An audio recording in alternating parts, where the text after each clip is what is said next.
karena memang ini cukup bisa dimengerti ya, karena 2 tahun. Ya. Ya betul. Dan seperti kita ketahui, Umi Pipik ini semenjak ditinggal sang suami menjadi sosok yang inspiratif, tapi ternyata juga sosok yang tegar ya. Bahkan banyak sekali mungkin aib dalam rumah tangganya yang ditutupi dan baru terkuak sekarang. Seperti apa ceritanya? Langsung kita saksikan dalam tayangan berikut ini. 8 tahun sudah ditinggal sang suami tercinta untuk selama-lamanya. Umi Pipik rupanya telah melewati berbagai macam kepelikan hidup. Tak mudah menjadi ibu tunggal dari 4 orang anak yang masih kecil. Umi Pipik sempat pesimis dirinya bisa menafkahi keluarga. Jauh sebelum kepergian Ustadz Jeffrey Al-Bukhari, lika-liku perjalanan seorang Pipik Dian Irawati rupanya sungguh pelik dan menelan banyak luka yang dirinya masih belum sempat bisa menerima. Ya Allah, kenapa saya sih gitu? Itu pertanyaan saat saya sebenarnya tahun waktu umur saya 10 tahun sih. Pertanyaan itu pernah saya lontarkan ke Allah saat ibu saya meninggal di hadapan saya kena serangan jantung. Saat itu saya bertanya, ya Allah kenapa saya gitu? Kok nggak adil banget sih, saya masih kecil, saat itu saya masih main-main sama ibu saya gitu. Dari umur itu sampai akhirnya wah ujiannya luar biasa, banyak sekali, sampai akhirnya pas uji meninggal itu saya ngerasain bahwa saya dapat pelajaran berharga justru dari anak saya nomor 1 Adiba.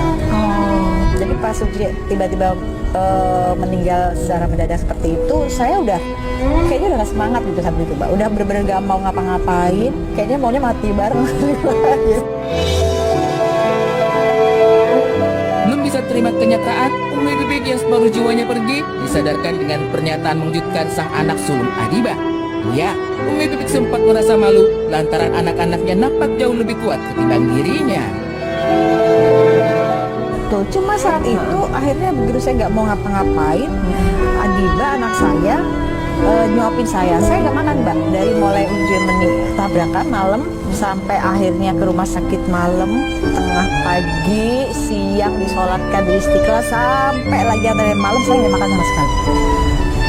Kayak separuh nyawa pergi gitu ya. Saya nggak makan sama sekali sampai akhirnya Adiba, teman-teman saya bawain makanan kesukaan saya juga saya nggak sentuh, sampai akhirnya Adiba bisikin saya mau nyuapin saya masih nggak mau. Terus dia bisikin dengan kalimat, emang kalau Umi begini terus bisa bikin Abinya hidup lagi. Di situ saya yang gitu kayak kayak seolah-olah tuh ditampar gitu, anak kamu aja bisa kuat, kenapa kamu enggak?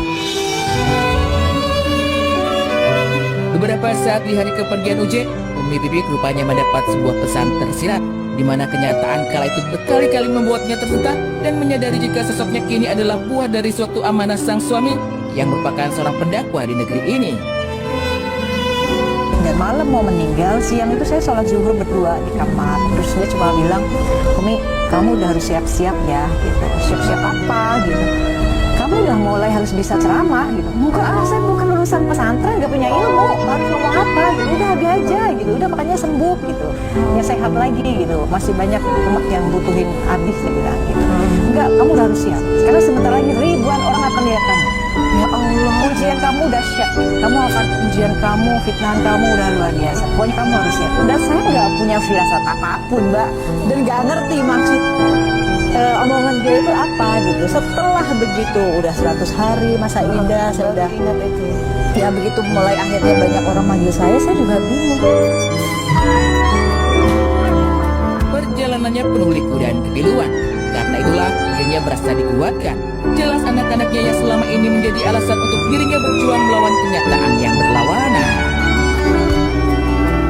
Ya saya tuh nggak pernah menunjukkan diri saya, misalkan karena anak-anak nggak tahu kalau kita punya uang atau enggak gitu ya, Mbak. Jadi saya nggak pernah mau menunjukkan saya sedih, saya sakit, saya nggak kuat, saya nggak apa. Jadi ya benar-benar harus menunjukkan saya kuat gitu. Jadi kalau kita lihat anak-anak lihat kita seperti itu, oh Umi saya aja kuat, masa saya nggak kuat sih? Oh Umi saya aja begini, masa saya begini gitu. Jadi kan kita akan jadi role modelnya anak-anak ya, akan dilihat sama anak-anak gitu. Jadi ya tunjukkan saja bahwa kita kuat dan deketi yang Maha memberikan kekuatan, Allah. Pasti Allah akan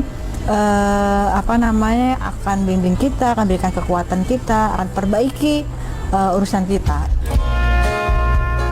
Ibu dari 4 orang anak itu meyakini jika kemudahan datang di tengah kesulitan yang ada, dan kepada kekuatan Sang Maha Pencipta segala urusan dirinya serahkan.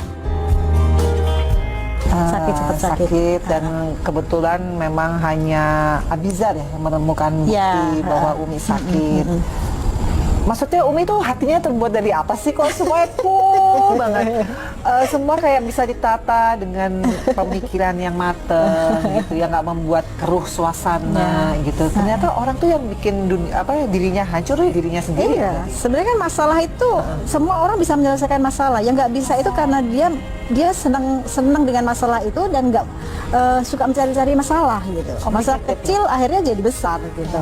Padahal semua masalah ada solusinya. Kan inna ma'al usri yusra fa inna ma'al usri yusra. Di dalam kesulitan pasti akan ada kemudahan kata Allah. Umi Pipik adalah sosok yang pandai menyimpan segala rahasia. Apapun yang menyakitkan kelihatannya, takkan dirinya perlihatkan ke permukaan.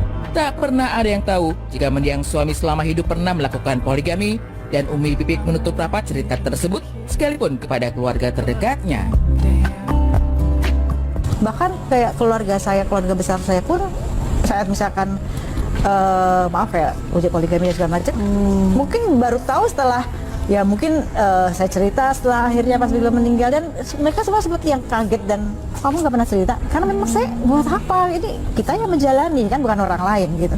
Ya sebisa mungkin orang lain yang bahagia aja gitu, ngerasain bahagia aja. Makanya saya waktu saya sempat sakit itu Abizar kaget gitu, nemuin itu kok nggak pernah cerita, ya buat apa gitu. Memang nggak mau anak-anak jadi kepikiran gitu, nggak mau anak-anak jadi sedih, nggak mau anak-anak jadi yang harus gimana, akhirnya harus kerja keras cari uang, nggak mau seperti itu gitu. Selagi saya bisa sendiri ya sendiri gitu. Ya, nggak ada waktu untuk itu udah ya. Nggak ada waktu udah untuk lewat itu. ya. Paling lebih kalau lagi sendiri gitu, misalkan lagi tahajud, paling nangisnya kalau misalkan flashback inget-inget semuanya, kadang suka tiba-tiba ingat aja. Saya cuma ya Allah terima kasih dengan semua ini membuat saya akhirnya bisa dekat dengan Allah Dan di titik bisa ini. kuat sampai di titik ini.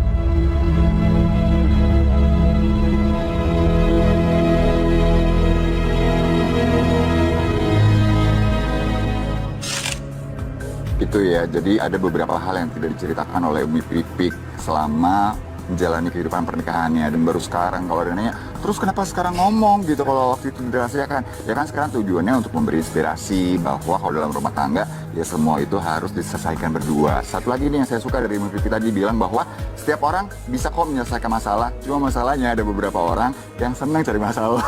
Betul. Aku langsung berasa loh, Umi, Hobi ya? ke aku kayaknya, aku sumber masalah malah kan, gimana dong? Iya, tapi ya yang jelas Umi Pipik ini menjadi sosok yang inspiratif buat kita semua, dan bagi yang merindukan Ustadz Uje, ya spiritnya masih selalu bersama Umi Pipik ya. Bener.